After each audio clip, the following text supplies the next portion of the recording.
go. Let's go. Ladies and gentlemen, welcome to the Underdog Talk podcast, the world's most underrated podcast on earth. And there's just something about the underdog. But before we get into this podcast, you see him right there. You don't see the tats or the muscles because the shirt's covering, but he is a big motherfucker. I mean, and I have to give this gentleman a proper Underdog Talk introduction. And, you know, I might channel my inner Bruce Buffer on this as well. Fighting out of North Shields, Tyne and Ware, England. This gentleman stands in at 6 feet, 3 inches. He holds a professional record in bare knuckle fighting of 9 wins and 1 loss. 8 wins coming by KO. Jeez, that's a bad man. This gentleman is the current BKFC Heavyweight Champion, a man who has never lost a rematch. Let me just say that one more time. A man who has never lost a rematch, Underdog Talk. The Butcher of Shields, the big fella, Mick Terrell. How you doing today, sir? I'm not too bad. How's you?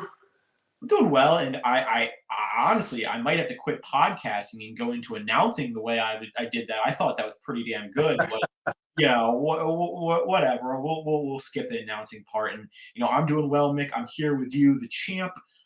You know, and I do have to ask, and everyone wants to know, why the Butcher of Shields? I love the nickname, but where did that nickname come from? I was carving people up, really. Every time I fight them, they just seem to be covered in blood, and I end up getting it all over me. So when you're carving them up every fight, they start calling you the Butcher. Butcher. Ooh. That's a bad man right there, Underdog Talk. Thank you. Got myself butchered on the last one. Yeah, that was an insane fight. And obviously, Mick, could you talk a little bit about yourself? You know, where did you grow up? What was that like? And then how did you get into fighting? I was born in North Shields, a place called Meadowell, or as I knew it, Ridges. It was a bit of a rough town, and we had no central heating in the house that we were living in. So we moved to a place called Shirewell, a little village 3 miles down the road. Normal childhood, really. Just played, we usually call it soccer. We call it football. Played football all the way through my youth.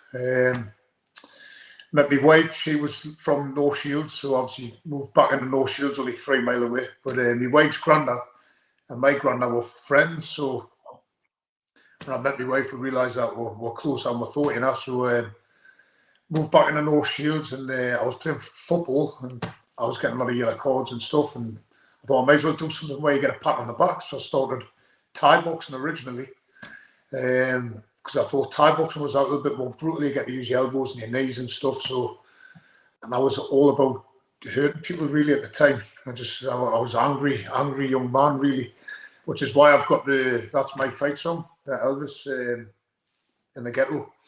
So I was quite angry as a youth, and got into fighting and curbed me anger, really. And I love that. They say the hungry dog runs faster. I'm just going to say that, Mick. And obviously, you know, I have not been a fight in my life, Underdog Talk. Knock on wood. I am what they call a baby when it comes to that. So I am not a bad man like this gentleman right here. But in 2014, you obviously fight in the Super Combat World Prix, which was your first professional fight, right? No. I've been fighting since 2007, I think. Okay. The Super Grand Prix, that one actually, my granddad died that day. I'd have 2 fights on the night. I'd left my granddad knowing he wasn't going to be well, but I'd signed the contract. And my nana had said, I think your granddad would rather you went. So it was over in Romania. So I had to fly over to Romania, and obviously, I got there, and on the day of the fight, I got the phone call that my granddad passed away. So I ended up I won the first fight, and then the second fight, it was a funny one. The referee had shouted stop, and he continued to punch. It was kickboxing. I was like, all right. And anyways, the ref jumped in the middle, and he punched us from around the back of the ref and broke my ribs. And really, I could have stopped, and I would have won on a disqualification. But I tried to go on, but he cracked all my ribs, hadn't he? So I fought on another few rounds with cracked ribs, and ended up getting beat. Well, that's a tough son of a gun right there, and that is respect to you and my condolences, obviously, for your granddad. And obviously he's watching over you and proud of you. Is what you've done is quite remarkable. And I want to jump to your BKFC days. Is 7 years later from that date, you make, your debut in BKFC against Arnold Adams. Why decide to get into BKFC? What was the draw of this sport? What made BKFC bare knuckle fighting interesting to you, Mick? To be honest, I'd already won the Knuckle world title. That was the Irish Gypsies. So I'd beat them. And then I went into BKB, which is the British version. And I was world champion at the British version. And I retired. I had no desire to fight anymore. I've retired world champion, undefeated. There's nobody left to fight, to be honest. What was happening is people were changing weights. They were going down to cruiserweights and stuff. So there was just nobody left to fight. So I retired. And there was a kid called Mozzie, Ian Morris, contacted us from back in the day, in the BKB days. Would you like to fight? I just said no. And he went, it'd be in America. It'd be a good opportunity to go over to America. And I don't know, he just talked us round. So I ended up going over to, I think I was meant to fight Mark Godbeer first in the April or the May or something. Anyways, that fight never happened. And then I got the Arnold Adams fight in the August, I think. Yeah. So at the time, it was the corona. So I had to go to Mexico for 2 weeks to isolate. When I was over there, I ended up falling ill. So really, I shouldn't have fought, to be honest, but I didn't want to sound like a pussy, So, I've just get a 2 week free holiday to Mexico and then says, oh, by the way, I'm not very well. So I'd rather go out and get beat than be called a pussy. So I just took the fighting anyways and went over and got beat. Well, I'm going to say you got beat, but all I'm going to say is you are a man who has never lost a rematch, Underdog Talk, and we'll get into that and why that's so important in a little bit. As that is your most recent match, obviously, which you did just fight against Adams, and you did just win, becoming the bare knuckle fighting champion, heavyweight of the world. What were the emotions that went through your mind after getting this, after becoming the champion and after beating Adams, who, you lost to your first round and, first match, and coming back, winning 8 in a row, I believe, or 9 in a row, and then getting this champion, or this would be your 9th fight, winning the championship. What was that all like? Well, really, I just thought, I'm in the money now. I'm going to start making some money. But obviously, it's a great achievement, it's the biggest in the world. But like I say, when I fought for BKB, them were the biggest in the world at the time, so I'd won that one. And to be honest, this one just seemed a little bit more special. I was abroad against a top American. He'd already been their world champion, so it was special, that one, And the only thing is, my family weren't there with us. I had to fly back home with 42 stitches in my face, but with a big shiny belt. So you don't mind having a few stitches when you've got a big shiny belt on your shoulder. No, and when you got that big shiny belt, a few stitches and a few scratches don't mean jack. And obviously, what a win. Congratulations. And obviously you and Adams have respect for each other. You both are great competitors. You both respect each other. And I love that, and to go back to it, I think you made a very good choice. As obviously BKFC is exploding. It is the fastest growing combat sport. And it is just taking off. Obviously, McGregor now backs it with his Irish Forge Stout. And David Feldman is truly an amazing person. We just had him on the podcast a few weeks ago. And, obviously you're going to defend, your title against Lorenzo Hunt on April 27th. But before we kind of dive deep into that match, I saw, in your interview that you would fight Tyson Fury. Would you fight Tyson Fury in a bare knuckle fighting match, or would you fight him in boxing? Anything he wanted. Like I say, I've come from all styles of fighting. The thing is, when you spar for bare knuckle boxing, you're sparring with boxers. A lot of my sparring partners are pro boxers. I've already sparred his cousin Hughie Fury. I was sparring Hughie when he fought for his world title against Parker. So all my sparring partners are, pro boxers. My main sparring partner is a kid called Stephen. We call him Hightower, Stephen Robinson. He's been over there sparring with Usyk, who's going to be fighting Fury. That's my main sparring partner over here. So everyone I spar is decent, you know. You don't spar crap people.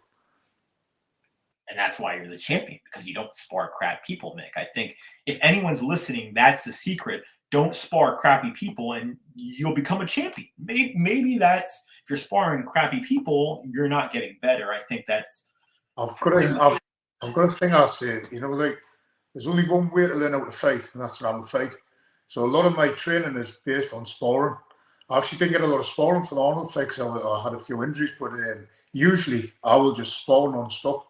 And I think like it gives you good fitness, it gives you good sharpness, it gives you good toughness, and you're able to see the fight, you know, like you can see little things that because you're fit and because you're sharp, you can see little mistakes they're making and stuff. Whereas you get people who don't spar a lot, they've got to rely on the corner to give them advice. Usually when I go back to the corner, I can have a conversation with my cornerman. My cornerman might say, you need to use your jab more, and I might say, I think he's dropping his left hand. I think I'll get him with a backhand. So usually if you watch it at my corner, I'm always conversing with my cornerman to say like what shot would be the best. And obviously you're known for coming in with a game plan. Obviously against your last opponent, you wanted to slow him down. You saw that he got tired in the third round. That was your game plan. Obviously, you know, it was a tough fought match, but your game plan did come in. And obviously I don't want to ask your game plan for this because that's top secret. But what is the training going into this, you know, Lorenzo fight? If you can talk about it, what are the emotions going through your head for this fight? I mean, me and my coach, he's called Andy Davison from O'Toole's gym. What we'll do is at the beginning of the camp, like I found out I was fighting Lorenzo the same as everybody else. I didn't ask for an opponent. So when I found out it was Lorenzo, obviously I've already studied him. Yep. If you're going to fight Lorenzo differently, you fight Rothwell or Todd Duffy, because he's a different size, different build, different explosion. So you've got to look at all different aspects. So I come down, I had a game plan. My cornerman, my coach, he had a game plan. We bounced the two ideas together. I saw what was good in his, he saw what was good in mine, and then we just gelled them together. And he says, right, that's what we're going to do when we're going forward.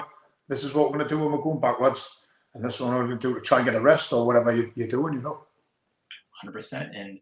And I forgot to say, Gypsy King, if you are watching this, I would love to see a fight with Mick Terrell and Tyson Fury. If you are watching, Gypsy King, I don't know how, if you're watching, but if you are watching, that'd be an amazing fight.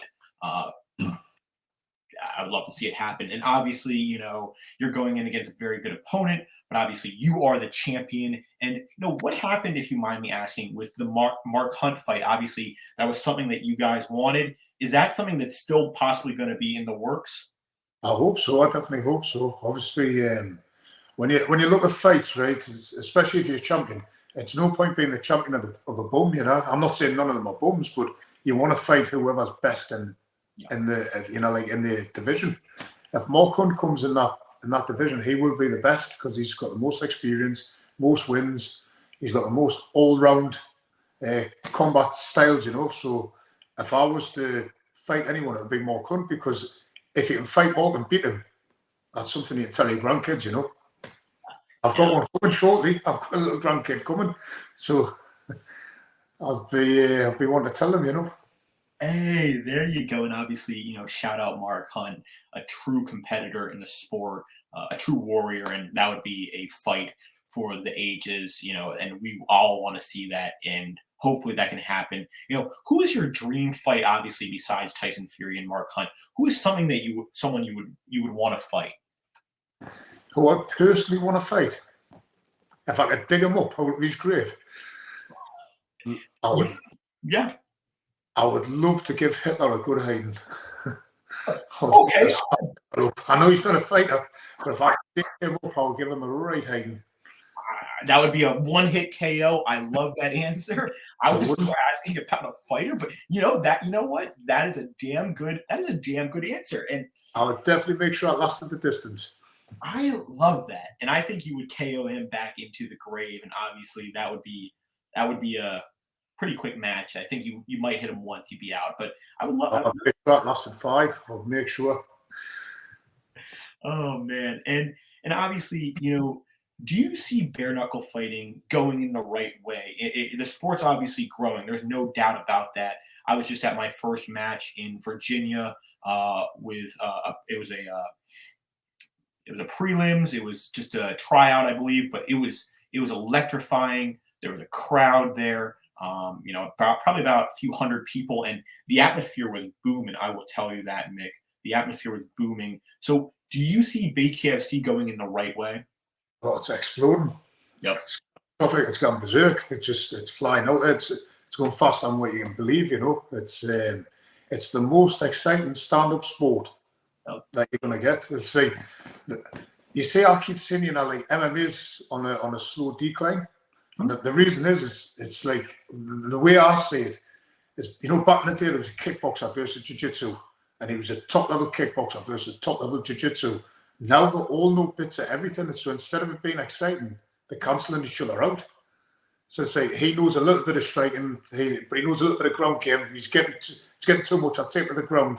But the other person knows a little bit of ground game, so it's a bit of a stalemate. And then they go back up, and the most exciting part of the MMA is when they stood up punching each other.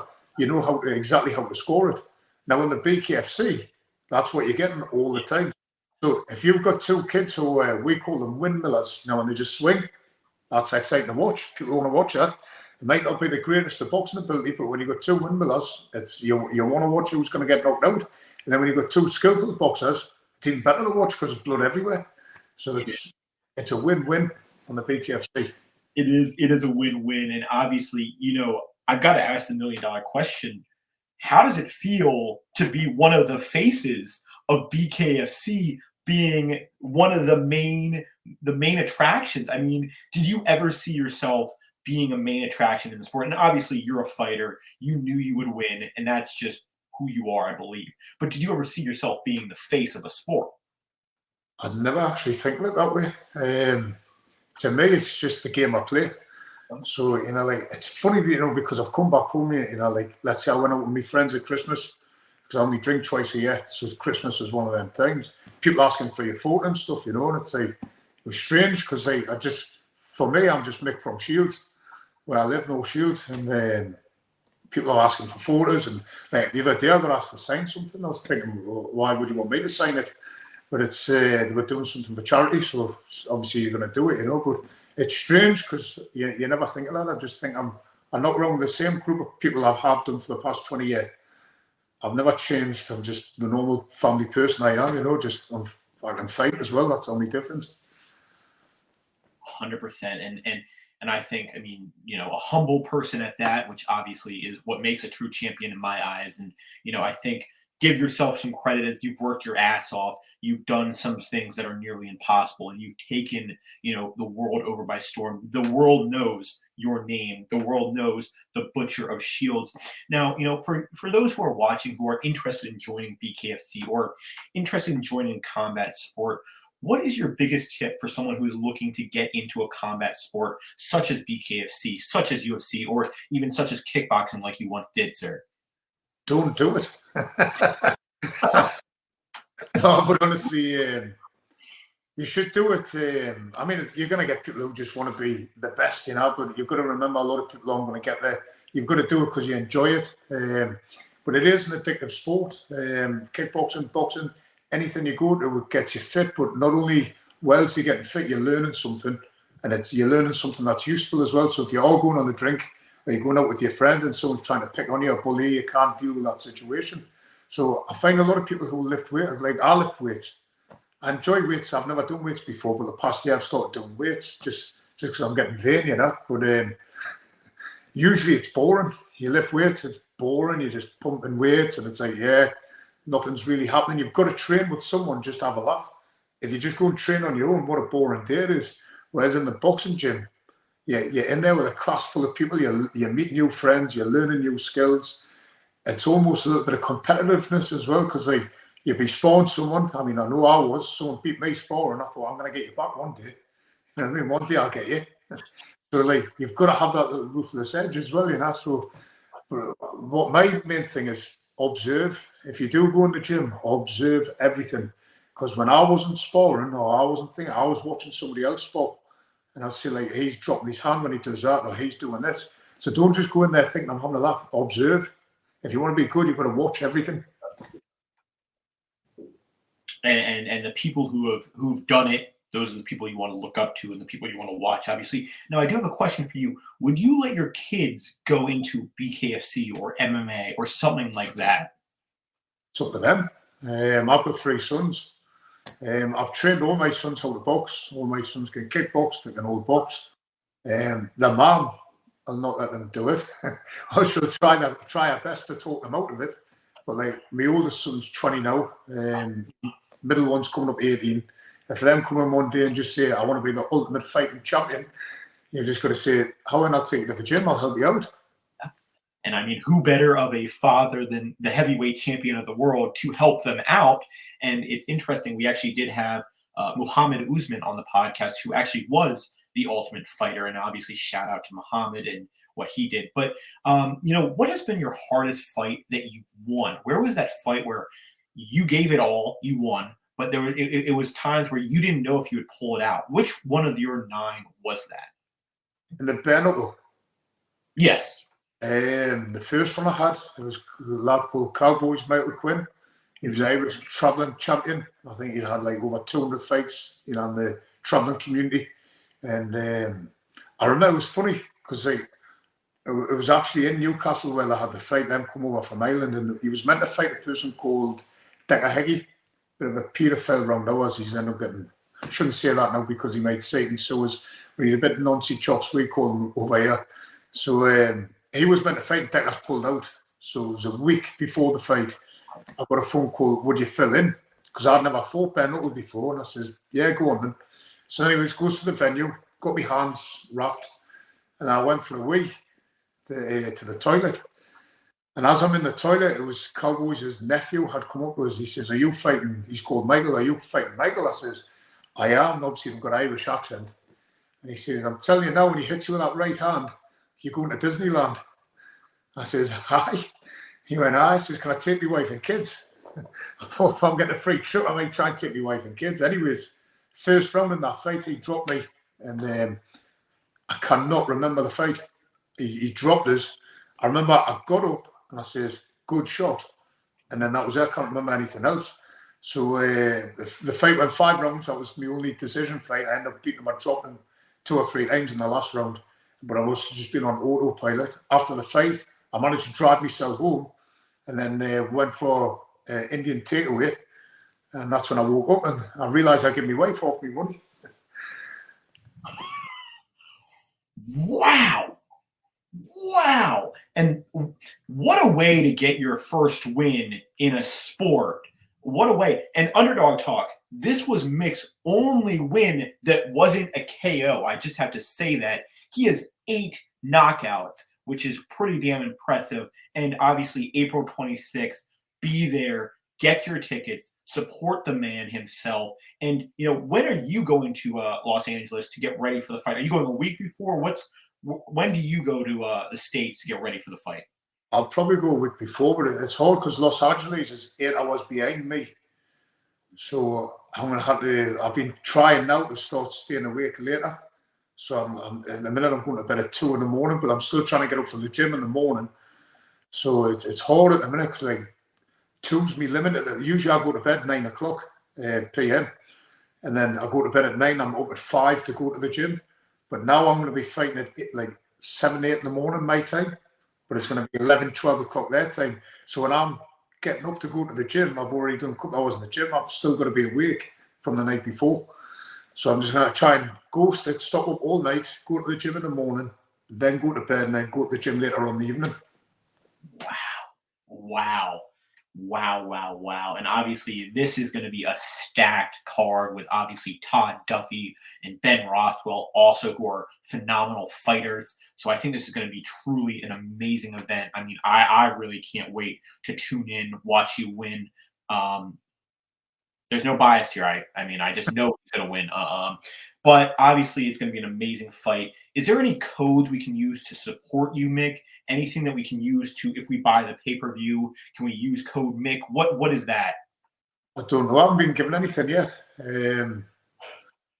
So I'm just waiting for all the paperwork to come through. Obviously, the fight's been announced, but I've got no paperwork yet. So I think they've just contacted us about an hour ago. I've got to go over for a press conference. Wow. I think weeks from time. So I'll be over there next week. So hopefully I'll find out what's going on then. Like I say, I'm like Sunday morning me. Like, I don't ask for opponents. I don't ask when. I just say phone us up and tell us where you want us. Because I think that's where it should be. I'm not like a pussy person. I just want to know when, where. I don't even care who. Just get us in there. When, where, and let's fight. Damn right. I love that. I love that. Now, my final question. This is the Underdog Talk podcast, and it's all about the underdogs. What was your underdog moment in your life, Mick, where everything seemed stacked against you, the odds were against you, but you rose up, conquered, and overcame? I would have said probably that Arnold fight. The last one. Had a lot going on that fight. Like my dad wasn't very well. I slipped 4 discs about 8 months before the fight, so I've got a chopped nerve in my arm, still there a bit now. So I haven't got full use of my left arm at the minute. So obviously I had that going in there, and it was just hard, training on an injury, but I had a feeling I was going to win. You know what it is? It was funny because I hate running. I cannot stand running. But you've got to do it every day. So every day I'll get on the treadmill. I'm doing 5 every day. And I remember I'm running. I'm on the clock and I'm counting down the miles. And I'm just thinking, my dad's in more pain than me. My dad's hurting more than this. So that was the only thing keeping us going through, because you want to give up, especially on a treadmill. You're just running. You're not actually going anywhere. So I'm thinking I would like to give up the day, but you don't. You just keep going and going and going. And I remember I come back to my corner. It was after the 3rd round. Obviously, I'd cut across my eye twice on that eyebrow, cut right across the bridge of my nose, and then under both eyes. And it hurts, it stings a little bit. And I remember looking at my corner, and I'm getting Vaseline up. I'm looking at my corner, and I'm giving them my best puppy dog eyes to say, like, how are Andy? I'm fucked up, yeah. And Andy just looked at us and he went, "You've got it now, Mick, he's knackered." And I just thought, shit, I'm back out. There it is. And luckily I knocked him out straight away as soon as I went out. Wow. And, it's interesting to me. That's what makes a champion. It gets hard in life. It gets hard in life. There's no questions about that. Life will knock you to the ground, and life will be a pain in the ass. But it is how you conquer that pain, how you conquer that trial, and how you rise up from that. That is what makes a champion, both on and off the court, pitch, field, whatever it be. That is what makes a champion. And now, I actually have a few more questions for you, Mick, if that's cool. Do you have a lot of, obviously you have adrenaline during a fight. Do you feel the punches and hits, or do you feel it after the fact? Well, how you feel it when you're there. It's like, I keep saying that Arnold rang me bell a few times, and that's the first time it's ever really happened where, when you've been punched up, it feels like it's went ding, ding, ding. I think I can actually feel everything because he's got a fast jab, Arnold. It's like a little viper, just boom, straight out and it hits you. And he hit us quite a lot of times with it as well. I couldn't say it was that quick. We just kept hitting us. And but I knew this was a triple Arnold fight. Arnold likes to throw between 20 and maybe 29 shots around. And I says to Andy, my coach, I says, if I can get him to throw 30 to 35 shots around, he'll tire by round 4. And Andy went, well, it's only a few extra shots. I went, no, but his brain's engaged more. I says, if I'm standing in front of him, he's going to throw more shots. So that was the thing. So if you look, I think the first round he threw like 32, and then it was 35, and then I knocked him out. But he's just trying to get his brain engaged more where he thinks he's got to throw more. And that's harder than actually throwing the shots, thinking about it. Yeah, 100%. And do you recover by ice baths the day after, or is it something you just go back to your daily business with? Is it something, hey, I'm bruised, but I'm just going to do my thing? The day after the fight, I flew home. It was my wife's birthday. I had to get back quickly. It was my wife's birthday the day after the fight. So obviously it's the day after for us, but not for you Americans. So I had the fight on the 2nd. It was the 3rd, and then on the 3rd I left for home, and I got back on the 4th in the afternoon. But really, my whole thing was I need to get back. It's my wife's birthday. So I bought her a new car for her birthday anyway, so it was a canny little birthday for her. Husband of the year right there, sir. Husband of Right. the year. You've got to get these sexual benefits, haven't you? I love that. And I do have, this is the final question. Have you had a peanut butter and jelly sandwich yet? Yeah, I don't know why. I don't know why she keeps saying that. I've been eating them since I was a kid. It's I don't know where that come from. I'm just nodding away. You know, when she was saying, I was just nodding away. But my dad had been to America when he was 18, so my dad was eating them back from then. So like, I remember my dad first told us about when I was about 5. Peanut butter and we call it jam. I went, peanut butter and jam. I was like, that's disgusting. And anyways, when you eat it. So I've been eating them since I was 5 or 6. But it was Denny's I was talking to Susan Sangori about. It was Denny's. Mind you, it's funny enough because we went back to Florida last year. Was it? Could have been last year I went back to Florida. That's where I done my neck. It was actually in Florida. And I slipped the discs. And Denny's wasn't as good. I went to Denny's, it wasn't as good. I don't know if when I first went to Denny's, I had it was the banoffee pancakes for breakfast. And I had the whipped cream with a banana on it, and it didn't do it anymore. I was a little bit disappointed, you know, because I've been there a few times. And this year there was no banoffee pancakes. A little bit gutted. Hey, whatever. Screw you, Denny's. You know, that whatever. And obviously, you know, best of luck to you on April 26th. You, sir, are a champion. Now, before we go, the floor is yours. Where can we find your content? You know, what codes can we use to support you? You know, what's that Instagram name? The floor is yours, big fella. I've got 2 Instagrams. I think mine's just Mick Terrell, and then I've got the real Michael Gordon John Terrell that my new manager Gabriel sorted out for us. Obviously, my Facebook's just my name, and that's about it really for social medias. I'm not very good at them. I'm old, you know what I mean. It's hard to get on them. Just probably just says on my progress on there. And you know, all those, you know, two Instagrams will be in the bio. And first person to follow Mick on Instagram, we will send you a box full of goodies out to you. You know what? Screw it. First 10 people to follow Mick, we'll get you something out to you because he is the truth. He is the champion. Oh, wait, he's the butcher of shields. Guys, please don't forget to like, comment, and subscribe on this YouTube video. Until next time, guys, the heavyweight champion of the world and the underdog out.